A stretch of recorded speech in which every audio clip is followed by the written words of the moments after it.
And the Lord said unto Cain, Therefore whoever slayeth Cain, vengeance shall be taken on him sevenfold.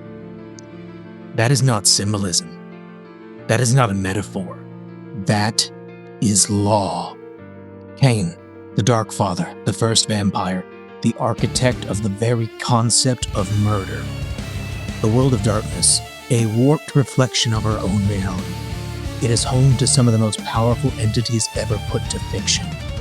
Reality-warping mages, the earthbound, fallen architects of creation, grandmother, the abyss, the triad of wild, weaver, and worm. And above these, the boundless force that allows such concepts to exist at all. I am what I am. God. With titans like these occupying the same cosmology, one might reasonably ask, how could one man stand before such forces? But that's the wrong question. Cain is not merely a man. He is not simply a vampire. He is not even a god. Cain is a universal constant, a fixed point imposed on reality itself, one that supersedes distance, that supersedes entropy, and ultimately supersedes power. Let me show you what I mean. Avenge sevenfold. The curse placed upon Cain by his grandfather God is not a spell. It is not an effect. It is not even magic. It is divine law, a multiversal constant. Any harm attempted upon the Dark Father is not resisted, not endured, not mitigated. It is returned, multiplied by 7. Cause and effect are overwritten. If you strike Cain with a Monday force, say you're unfortunate enough to crash into his cab, numbers are simple. A high-speed impact might deliver roughly 980,000 joules of force. Reality intervenes. Cain receives 0. Instead, divine law dictates that you absorb 6,860,000 joules instantaneously. And here is the critical detail. This effect has no known upper limit. That is not speculation. That is canon. Strike him with the force of the Zarbamba, approximately 2.1 times 10 to the 17th joules, and the individual responsible is met with 1.47 times 10 to the 18th joules of regalatory energy. At that point, you were not killed. You were converted into data. Now attempt something even worse. Throw a character capable of destroying the Earth, roughly 2.3 times 10 to the 32nd joules, or the planet's gravitational binding energy, and divine law responds.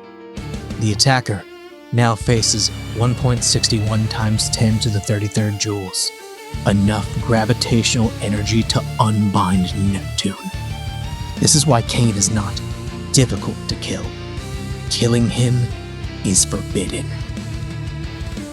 But let's start small. The antediluvians, Cain's third generation of descendants, are walking apocalypses. The mere awakening of Ravnos shook the entire supernatural world. Hunters mobilized, the Garu panicked, the technocracy deployed a focused orbital solar weapon. And that was only enough to halt him. Ravnos possessed the ability to make illusion real, not hallucination, but actual matter and energy created instantly and repeatedly across an urban battlefield. Using Einstein's mass energy equivalence, or the classic E equals mc squared, we can tell that the creation of even 1 metric ton of matter requires approximately 8.15 times 10 to the 19th joules, a thermonuclear scale release of energy. Ravnos manifested city-scale phenomena repeatedly. That places his sustained output conservatively between 10 to the 23rd and 10 to the 26th joules, comparable to the low estimates of the asteroid impact that ended the age of the dinosaurs. And Cain scales above him. In Gehenna scenarios, the eldest, another antediluvian, defeats Cupola and Earthbound, one of God's fallen architects of creation. The Earthbound are not monsters. They are failed divinities, capable of reshaping planets. At their highest mechanical interpretations, an Earthbound with sufficient masteries in storm lores can generate apocalyptic storms large enough to cover the surface of Jupiter. Now, let's quantify that. Jupiter's surface area is approximately 6.14 times 10 to the 16th m squared. A global storm system of that scale, even at a conservative atmospheric energy density, requires on the order of 10 to the 27th to 10 to the 28th joules continuously sustained. That is gas giant scale power. La Sombra went even further. He merged with the abyss, a primordial void that devours matter, light, and information itself. And still, Cain stands above them, because of all their power originates from him. Like his grandfather before him, Cain cursed the third generation for their crimes against the second, curses that persist in the blood of every descendant to this day. Their limits are not self-imposed. His paradigm decides their ceiling. He decrees their weaknesses. That is not comparative strength. That is ontological authority. And this is where the fun begins. Cain's influence does not stop with vampires. It bleeds into every cosmology in the world of darkness. The Garu, warriors of Gaia, apex predators of the supernatural, tell a story, a myth older than their tribes, a warning. They call him the Bloody Man. And while no book ever states outright that the Bloody Man is Cain, many interpretations, both in-universe and out, equate the two. And if they're right, then the avenged sevenfold curse doesn't just lack limits, it violates the structure of reality itself.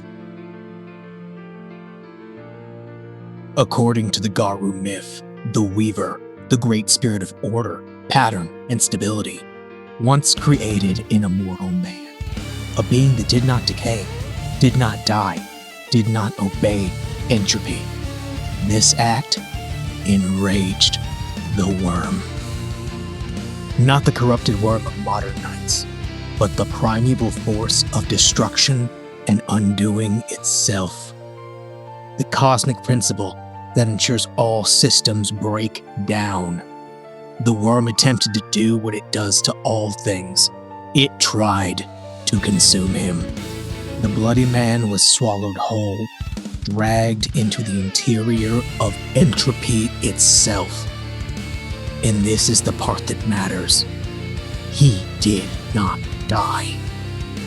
Inside the belly of a primordial force whose entire function is the annihilation of structure, meaning, and existence, the Bloody Man survived.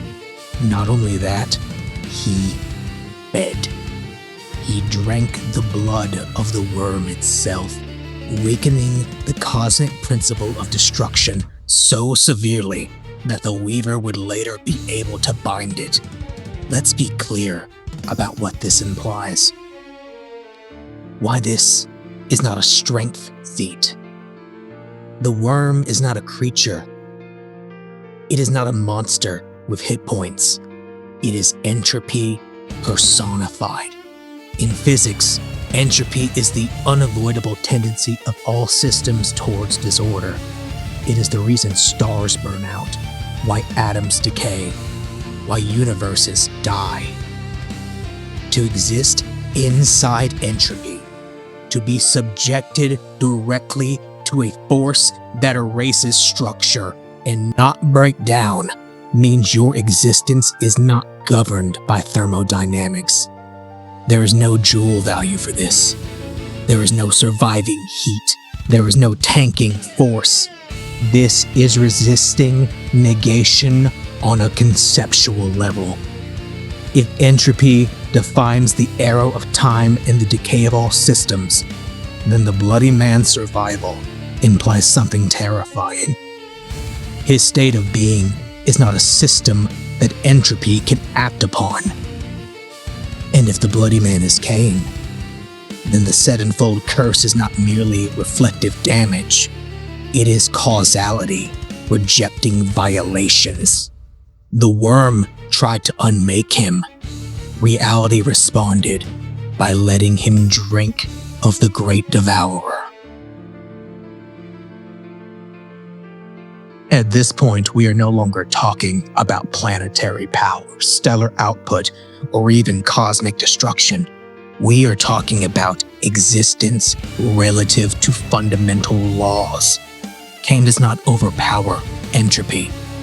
Entropy fails to apply to him, which explains something that never made sense otherwise. Why no matter how powerful the entity, mage, antediluvian, earthbound, or abyssal god, none of them can bypass the sevenfold law. Because you are not attacking a target, you are violating a rule. And I am what I am. Answers. Violations. The world of darkness is not a static canon. Depending on which game line you read, or which edition you're playing, the truth changes. Contradictions aren't mistakes. They are perspectives. In Vampire the Masquerade, Cain exists in a deliberately ambiguous state, above the third generation, beyond measurement, a universal constant with narrative and destiny-level influence over his descendants. He doesn't just outscale the antediluvians. He defines the ceiling they can never break. But there is another interpretation, one that ascends past vampire mythology and into something far more dangerous. In Mage the Ascension, reality is not fixed. Mages do not cast spells.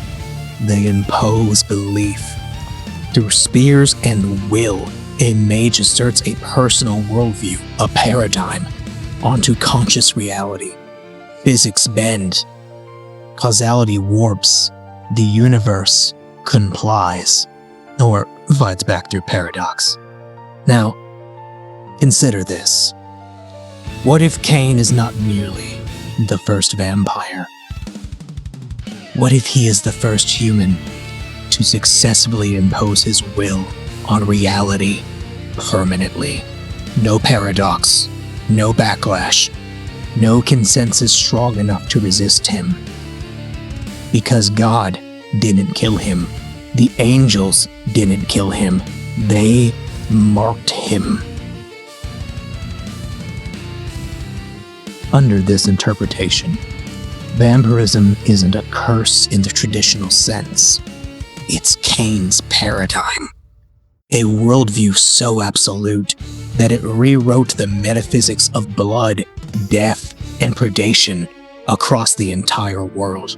Every vampire discipline, every clan weakness, every generational limit, all of it flows from his belief, diluted through blood.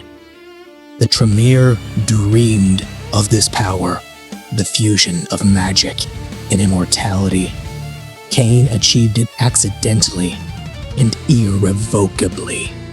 A living mage, a living vampire, unaffected by paradox because his reality was divinely sanctioned. This explains everything. This explains why. Antediluvians feel like walking plot devices. Earthbound can't bypass Cain's curse. The Abyss cannot erase him. Entropy itself fails to break him. They aren't weaker. They are operating under rules he wrote. And then there is Lilith, the first exile, the Dark Mother, the one who taught Cain how his blood could enforce his will. Cain walks between God's garden and Lilith's garden, not symbolically, but existentially. Different realms, different metaphysical rule sets, different realities. In physics, surviving a transition between incompatible dimensions requires invariance, an existence that does not rely on local constants like time, mass, or energy. Cain doesn't travel between realities. He persists across them. Which means speed no longer applies, power output no longer applies. Those are metrics for beings inside the system. Cain stands above it. So, what is Cain? Not the strongest vampire, not the greatest mage, not a god. Cain is proof that reality can be overridden, and it's divine punishment for trying. Attack an antediluvian, and the world shakes. Attack an earthbound, and the planet burns. Attack the abyss, and existence collapses. Attack Cain, and be punished for breaking divine law. Be punished sevenfold.